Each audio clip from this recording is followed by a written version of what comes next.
Dieu au-dessus de la terre. Tu établis ton trône dans les cieux, car tu es Dieu au-dessus de la terre. Tu es le roi, tu es le seul Dieu.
Fait bon comme il est agréable de nous retrouver en la présence de Dieu encore une fois, bien-aimés du Seigneur.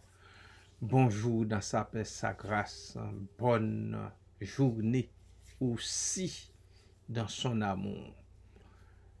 Un autre, je suis l'Éternel que nous trouvons en Exode chapitre 12, verset 12. Cette nuit-là, je passerai, c'est l'Éternel qui parle à Moïse, je passerai dans le pays d'Égypte et je frapperai tous les premiers-nés du pays d'Égypte, depuis les hommes jusqu'aux animaux, et j'exercerai des jugements contre tous les dieux de l'Égypte. Point. Je suis l'Éternel. Point. C'est l'Éternel qui parle. Quand il parle, eh bien, c'est rester tranquille. Le pharaon pensait pouvoir faire la pluie et le beau temps. En fait, il faisait trembler le peuple. Il l'opprimait, il le méprisait et puis il établissait, vous rappelez, des commandeurs qui faisaient claquer le fouet sur le dos des gens. Nuit et jour, les gens devaient travailler nuit et jour sans répit, sans aucune espèce de pitié pour eux. Voyez-vous, et même la plupart ne savent pas pourquoi a-t-on alors l'origine des jours de congé, l'origine de ne pas travailler le samedi et le dimanche, de ne pas travailler le samedi et le dimanche, ne comprennent pas ça. Ils disent, mais écoutez, c'est une structure qui vient justement d'Égypte. C'est une structure que Moïse a mise au point. Ça, c'est pas écrit, c'est pas parlé du tout, que Moïse a mis au point. Parce qu'à un moment donné, Moïse, en tant que prince d'Égypte, disait au pharaon AUX, écoutez, vous allez finir par exterminer le peuple à force de le faire travailler 7 jours sur 7, nuit et jour. Voyez-vous? Alors, il faut donner au peuple un jour de repos. D'où, alors, du temps des Israélites en Égypte, c'était le samedi. D'où le repos du samedi, le samedi. Voyez-vous? Le repos du samedi. Maintenant, on a samedi et dimanche dans la plupart des pays chrétiens. On a samedi et dimanche. Pourquoi dimanche? À cause du troisième jour, à cause de la résurrection du Seigneur. Alors, au lieu de garder seulement samedi, eh bien, on y ajoute dimanche aussi. Dimanche pour les chrétiens, samedi pour les juifs, pour les judaïsants. Alors, c'est là l'origine, je le répète, c'est parce que Moïse, à un moment donné, est allé voir Pharaon pour lui dire, écoutez, c'est pas normal que le peuple travaille 7 jours sur 7, il faut que le peuple ait un jour pour se reposer. S'il se repose un jour, après ça, il va être beaucoup plus performant. Voilà pourquoi, et Pharaon l'a compris, parce que quand même, il était assez intelligent, ce Pharaon-là. Il était assez intelligent, il l'a compris. Ainsi, le peuple a fini par avoir la journée du samedi comme jour de repos. Quand il est question d'aucune œuvre servile, quand il est question pour les Juifs de ne pas marcher ce jour-là plus qu'un mille, eh bien, c'est tout ça en arrière, c'est cet aspect de repos qui entre en ligne de compte parce que le peuple devait se reposer une journée et Pharaon était d'accord avec ça.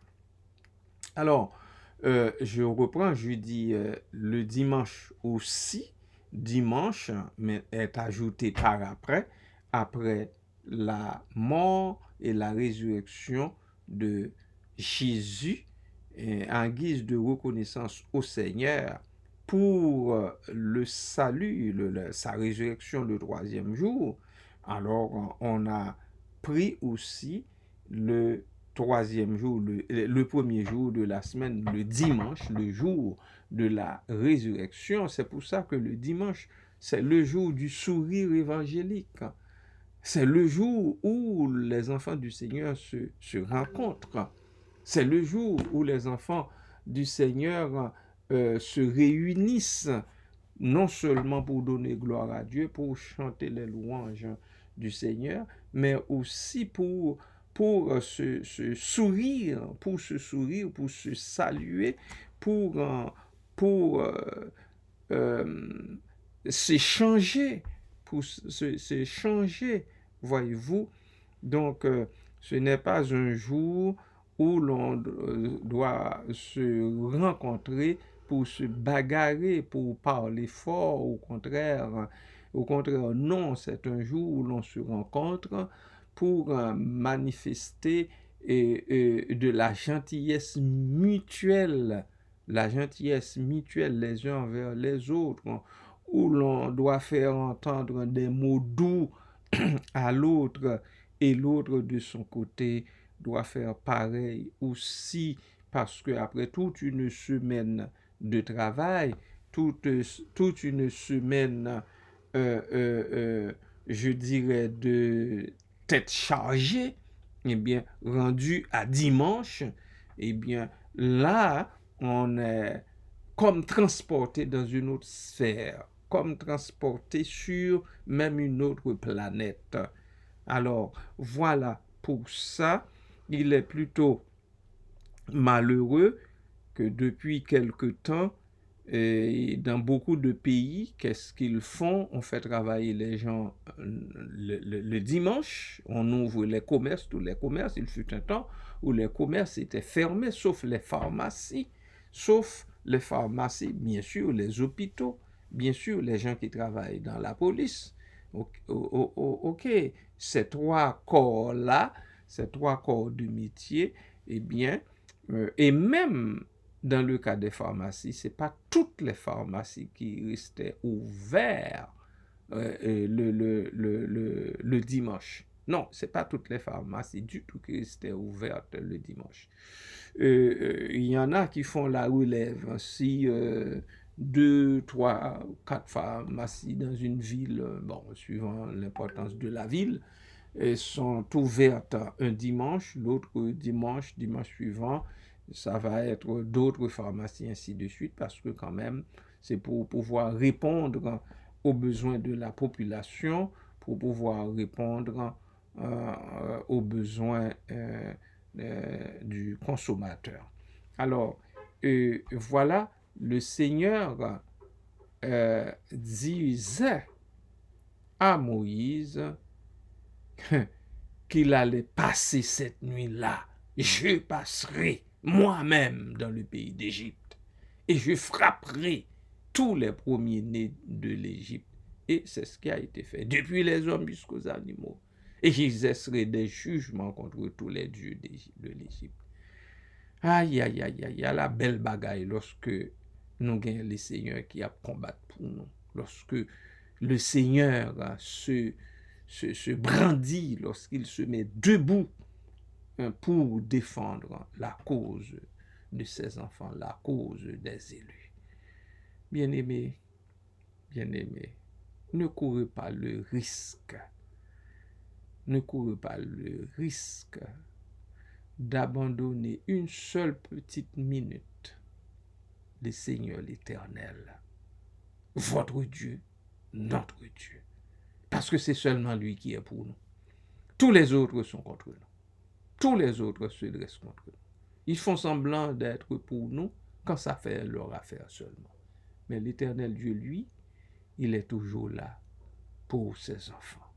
Soyez bénis, soyez encore jusqu'à ce que nous soyons tous rendus dans l'au-delà, sur l'autre bord, où nous serons avec notre Seigneur, notre Sauveur Jésus-Christ pour le temps et pour l'éternité. Amen.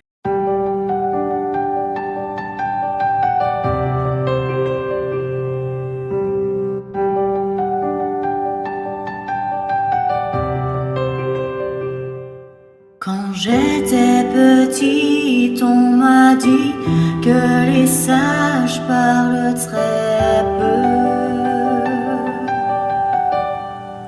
que leur éloquence c'est d'agir, car les actes parlent mieux. Père, piège et mensonge sont la vertu des sots. Mais les sages sont fidèles et ils n'ont que peu de mots. Si mon Dieu parfois reste en silence,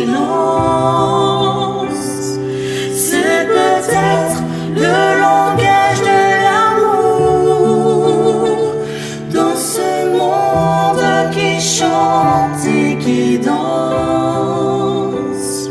Son silence vaut mieux que tous les discours.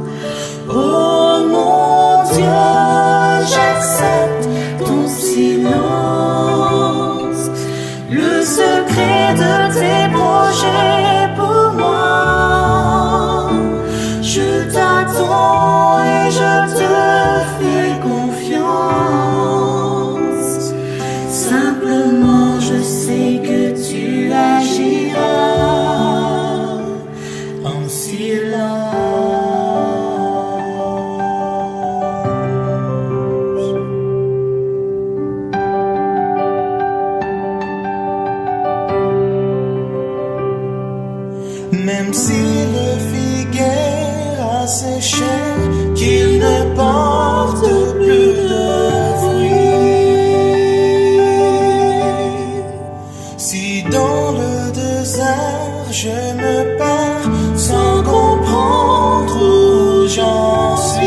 Dieu parfois reste en silence.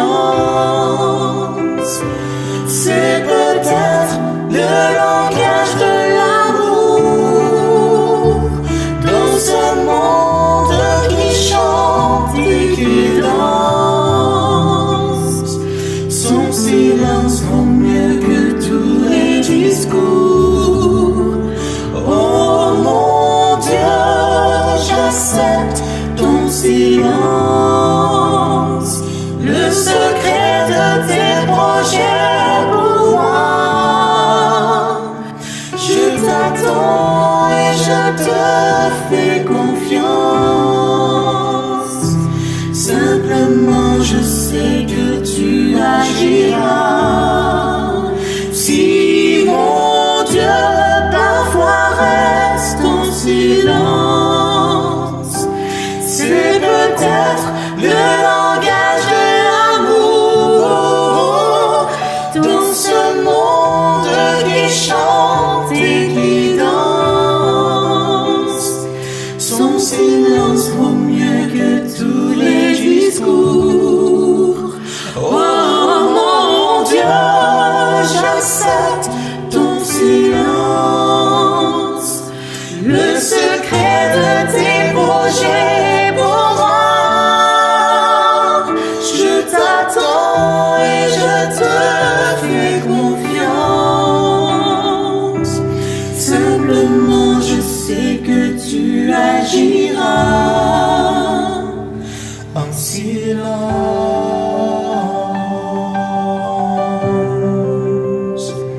Simplement je sais que tu agiras en silence.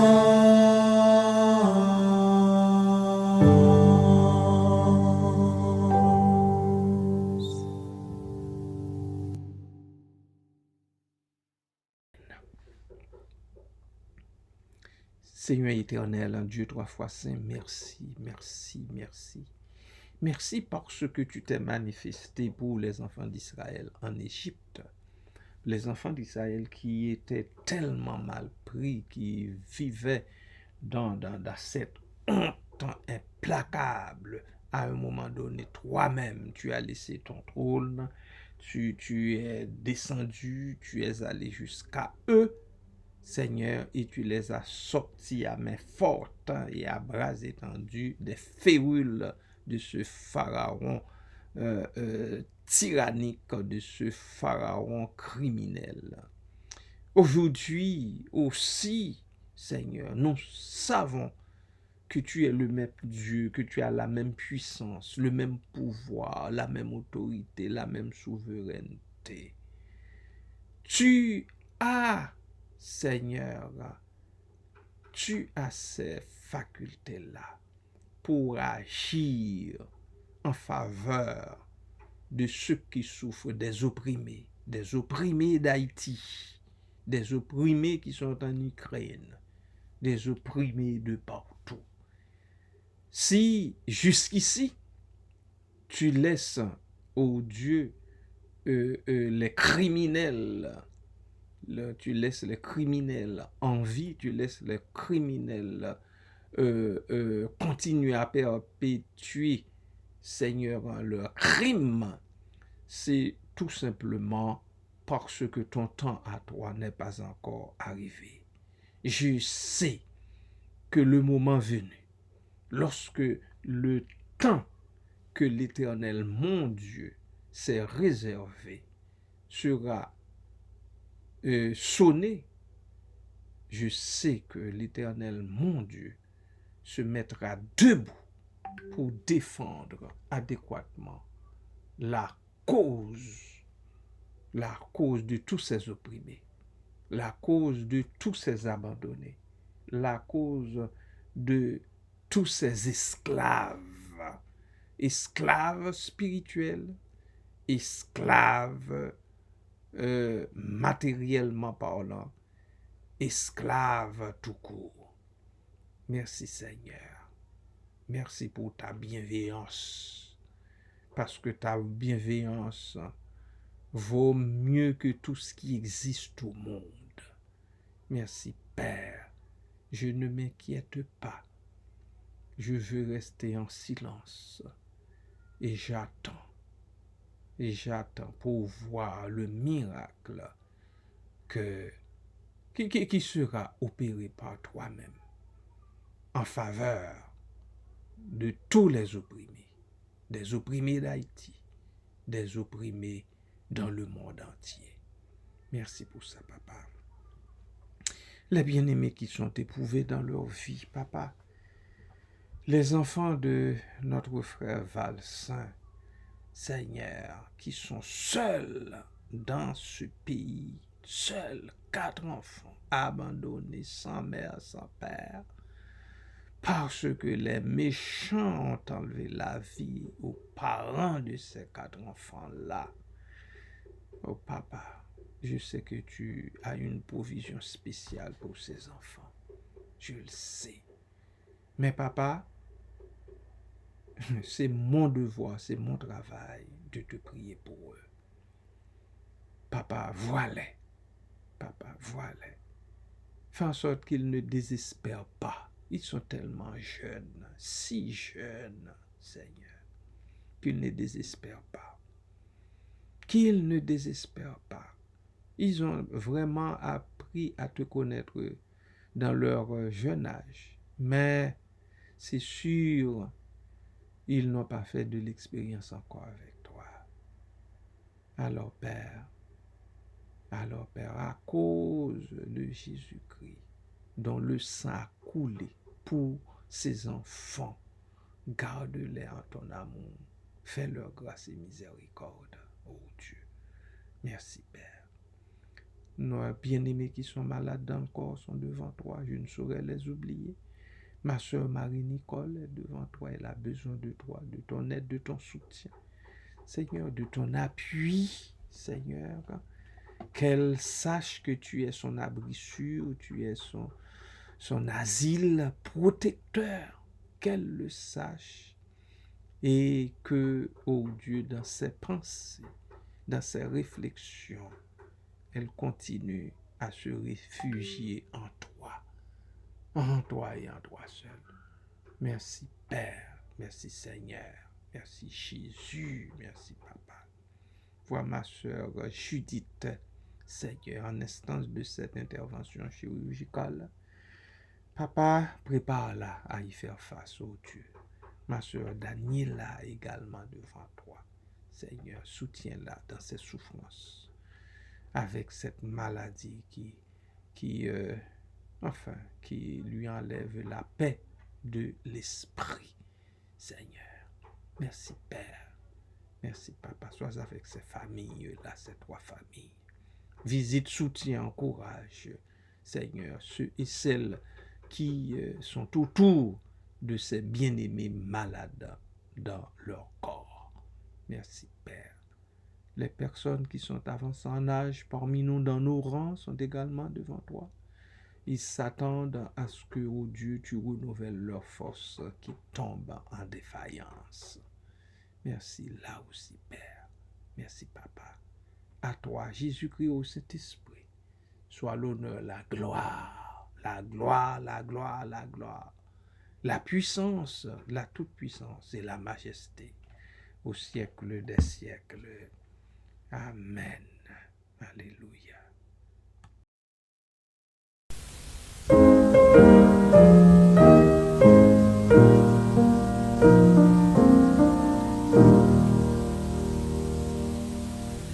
L'Éternel te bénisse, l'Éternel te bénisse et te garde, fasse le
l'Éternel.